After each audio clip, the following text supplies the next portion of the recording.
행정학 처음 공부한 분 손 한번 들어줄래요? 처음? 거의 대다수죠? 알겠습니다.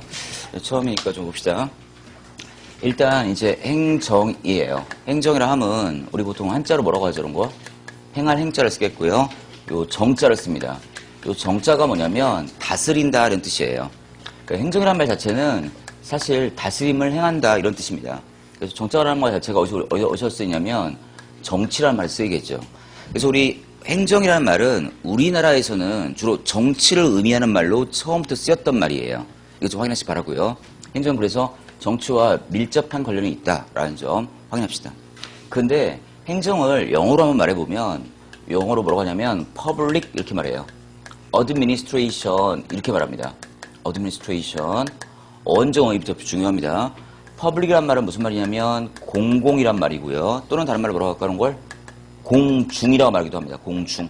왜 우리 공중 화장실 할 때 그 공중 말하는 겁니다. 근데 administration이라는 말은 무슨 말이냐면 라틴 말인데 무엇에 뭐 한다고요? 봉사한다는 의미예요. 그래서 우리말로 했을 때하고 영어로 했을 때 감각이 달라요. 우리말로 했을 때는 주로 정치를 행한다는 의미지만 미국 아이들은 주로 봉사를 행한다라는 의미로 보고 있다는 점. 이 정도 확인했으면 좋을 것 같아요. 여기서 벌써 게임이 끝나죠, 사실상. 무슨 얘기냐면 우리나라에서의 행정을 행하는 대표적인 주체인 정부와 미국에 있어서의 정부는 좀 성격이 다르다는 겁니다. 그럼 물어볼게요. 우리나라 정부는 미국에 비해서 힘이 강한 정부예요? 힘이 약한 정부예요? 벌써 저기서도 어원적으로 의미가 나오는데 우리나라 정부는 미국에 비해서 굉장히 강력한 정부라면 미국의 정부라는 것은 시민에 대해서 단지 봉사하는 어떻게 말하냐면 좀 더 소극적이다라는 의미입니다. 우리나라가 좀 적극적 의미로 갖고 있다면 미국은 뭐라고요? 소극적 의미로 정부나 행정을 이해하고 있다는 점. 상당히 의미 있는 장면입니다. 이거는요. 그거 확인하시면 좋겠고 또 한 가지 볼 게 있어요. 행정을 보통 정치로 이해하는 방식이 있지만 원래 행정학이라는 것이 학문적으로 존재하게 된 것은 미국에서 시작되었습니다. 그래서 미국 쪽 아이들을 봐야 되고 그래서 제가 영어를 써놓은 이유입니다.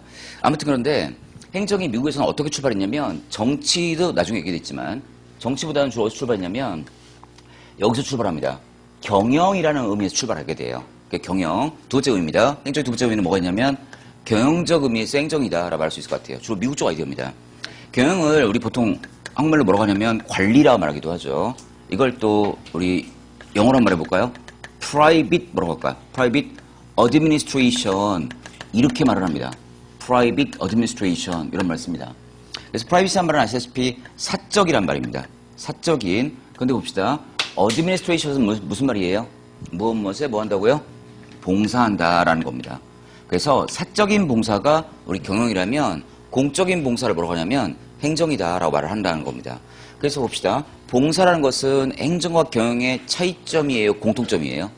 공통점을 말할 수 있는 거예요. 아시겠죠? 그래서 조심하실 게 기업 경영도 봉사 의미가 있다는 겁니다. 근데 그 봉사는 사적인 봉사라는 겁니다. 또 한 가지 좀 어색한 번역이긴 한데 이런 번역을 좀 씁니다. 그래서 보통 퍼블릭 살려가지고 공행정이라는 말을 쓰고 두 번째 무슨 말 쓰냐면 여기 좀 어색한 번역이긴 하죠. 사행정이라는 번역을 쓰고 있다는 겁니다. 사행정. 그래서 우리는 보통 우리 행정에서 다루고 있는 주제는 주로 공행정을 다루는 거예요? 사행정을 다루는 거예요? 당연히 공행정이겠죠. 이 공행정을 우리는 보통 뭐라고 하냐면 협의의 행정이다 라고 얘기합니다. 협의란 말이 무슨 말이에요?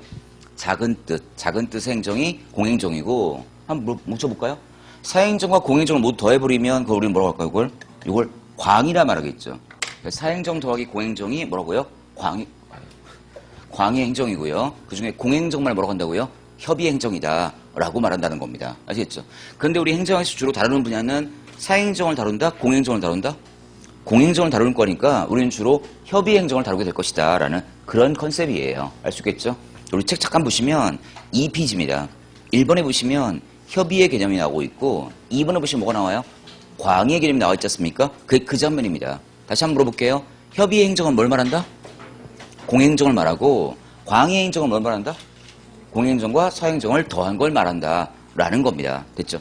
그런데 세 번째 보시면 뭐가 나오냐면 최근 개념이 나올 거예요. 찾았습니까? 최근 개념에 보시면 이 최근 개념을 뭐라고 부르냐면 일단 봅시다. 무슨 행정 개념? government예요? governance예요? governance 행정 개념이 최근의 행정 개념이다 라고 돼 있을 거예요. 좋습니다. 저 보세요. 굉장히 중요한 내용 중 하나입니다. 기본적으로 우리 행정을 행하는 주체는 일단 공행정이지만 공행정을 행하는 주체가 누구냐면 정부예요. 정부. 영어로 뭐라고 하죠, 그런 걸? 예, government라고 말하겠죠. government. M자죠. government. 정부가 행정의 행위 주체에 맞는데 과거엔 그랬어요. 그러니까 정부는 행정에 있어서 뭐예요? 독점적인 주체였다는 겁니다. 그런데 요즘 들어서 이런 정부의 모습들이 점점 더 희석되고 있다는 겁니다. 이제는 정부 이외에 다양한 행위 주체가 나타나서 정부와 비슷한 역할을 하는 행동들이 나오고 있다는 겁니다. 그래서 무슨 말이냐면 이제 다양한 뭐가 생기고 있다고요? 행정의 뭐가 생기고 있다고? 주체가 생기고 있다는 겁니다. 그래서 이런 얘기죠. 정부도 참여할 수 있겠고요. 또 민간도 참여할 수 있겠고요. 민간 중에서는 특히나 뭐 이런 걸 말할 수 있겠죠. 시장의 참여도 있겠고요. 또 한 가지 뭐가 있냐면 시민사회의 참여도 있는 모습들이 보인다는 겁니다. 이런 다양한 행위 주체들의 행정행위 현상을 우리 뭐라고 부르냐면 government가 아니라 뭐라고 부를까요? 그걸 우리는 governance라고 부른다는 겁니다. 우리말로 잘 번역을 안 하는데 보통 우리말로 이렇게 번역하긴 하죠. 국정관리다라고 번역한단 말입니다. 이제는 행정이라는 것은 정부의 온전한 행위 자체만을 말하는 게 아니라는 겁니다. 이제는 뭐예요? 정부 이외에 다양한 주체도 행정을 할 수 있다는 현상이에요. 그 현상을 뭐라고 부른다고요? government governance. governance 현상이다 라고 말한다는 겁니다. 이 정도를 한번 확인하시면 좋을 것 같아요. 대단히 중요한 내용인데 이거 자체는 의미있게 볼만한 내용 같고 됐습니다. 하나만 더 한다면 government라는 것은 그 운영의 형식이나 기능이 대단히 권위적이라면 이 가버넌스 현상은 권위도 물론 포함할 수 있지만 권위보다는 뭘까요? 시장에 의한 경쟁 메커니즘이거나 또는 시민사회 간에 뭘 말할까요? 신뢰와 협력을 강조하는 개념으로 요즘 행정 개념이 바뀌고 있다라는 겁니다. 이 현상을 뭐라고 할까? government governance. 이를 governance라 말한다라는 겁니다. 우리 시작할 때 행정 개념 시작했죠. 첫 번째 뭐라고요? 협의의 개념. 두 번째 뭐라고요? 광의의 개념. 세 번째 뭐라고요? government 개념, governance 개념. governance 개념으로 얘기한다라는 그런 정도 확인하시면 좋을 것 같아요. 아시겠죠? 됐고 거기 보시면 2페이지 옆에 그 무슨 화살표 비슷하게 되어 있는 게 하나 있어요. 편집이 좀 바뀌었죠. 거기 보시면 행정을 다루는 분야에 두 가지가 있다는 말 보이십니까? 행정법과 뭐가 있어요? 행정학이 있죠. 뭐 하나 또 물어봐야 돼요, 지금. 여러분 선택 과목 지금 행정학 선택 과목 했고요. 그러니까 오셨겠죠? 그럼 나머지 선택 과목 좀 물어볼까요? 예, 물어봅시다. 수학이요. 수학하는 분. 수학도 있어요? 알겠습니다. 그럼 뭐 과학 없어요? 그다음 사회요. 사회. 그리고 행정법이요. 행정법 좀 더 많고요. 알겠습니다. 근데 이제 우리 행정법에 대한 얘기 해야 되는데 우리 행정법 하면 일단 법이고 이건 행정학은 학인데 여러분 행정학을 공부하러 처음 왔을 때 느낌이 뭐냐면 이런 느낌이 받았을 거예요. 아 이거 행정법과 많이 유사하지 않느냐 이런 생각 들었을 텐데 어떤 면에서는 행정법보다는 어디에 가깝냐면 정치학이나 경영학과 상당히 유사하다 이렇게 말할 수 있어요. 그렇다고 해서 행정법과 완전히 분리된 유리된 상태는 아니라는 겁니다.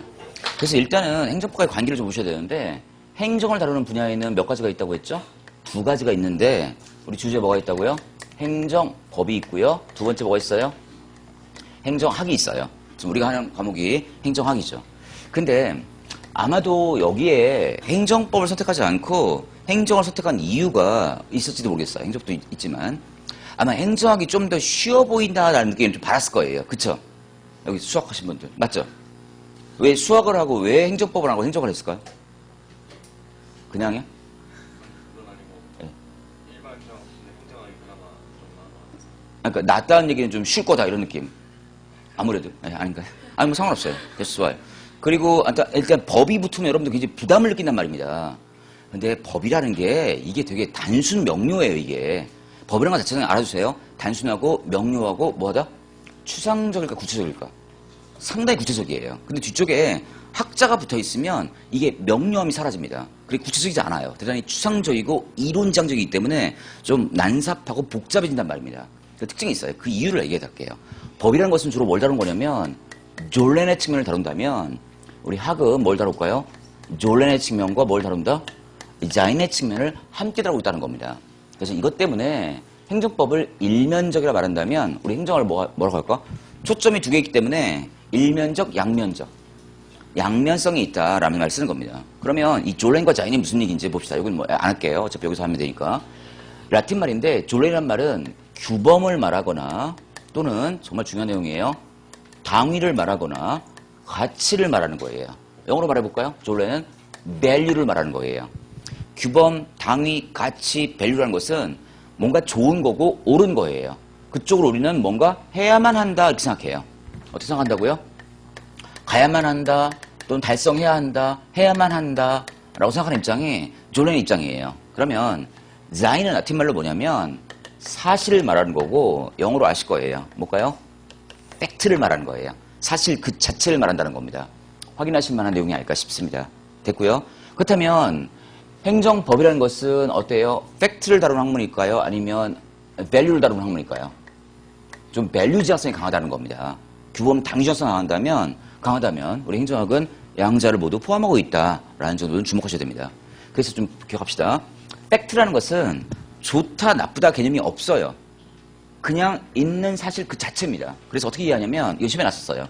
무엇이다라고 얘기해요. 영어 시험에 났었죠.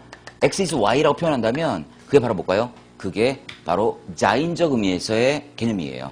X는 Y일 뿐이라면 Y는 value일까요? 팩트일까요? 이건 팩트를 말하는 거예요. Y가 되어야 한다면 그 Y는 규범이지만 그냥 Y이다 이렇다면 뭐예요? 그게 바로 팩트를 말한다는 겁니다. 그래서 이럴 때 행정학을 뭐라 부르냐면 아트로서 행정학이라 부르고 이럴 때 행정학을 뭐라 부르냐면 사이언스로서 행정학이다 라고 불러요. 사이언스. 이게 뭐예요? 예술. 다른 말로 기술. 이렇게 말한다면 사이언스는 뭐라고 말할까? 과학이라고 말합니다.